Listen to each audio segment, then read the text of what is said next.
В республике появится питомник саженцев. Разместят его на участке площадью 1 гектар на территории Назрановского района. Подобных лесопитомников в регионе до сих пор не было. По информации Минприроды, его создание необходимо прежде всего для восстановления наших лесов. С самого утра на территории Назрановского лесничества гудит техника. Рабочие готовят площадку под высадку саженцев. Здесь будет новый лесной питомник, который даст первые ростки уже в следующем году.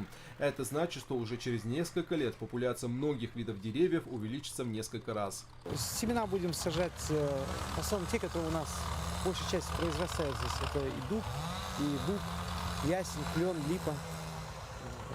Все, которые нам позволяют, наши лесотехнические условия, в принципе, все породы будем сажать. Ранее некоторые сорта саженцев приходилось завозить из-за пределов республики, что крайне невыгодно. Теперь же компенсировать недостающие виды можно будет из, так сказать, личного фонда. Общая площадь питомника Назрановского и Сунжинского лесничества составит 1 гектар.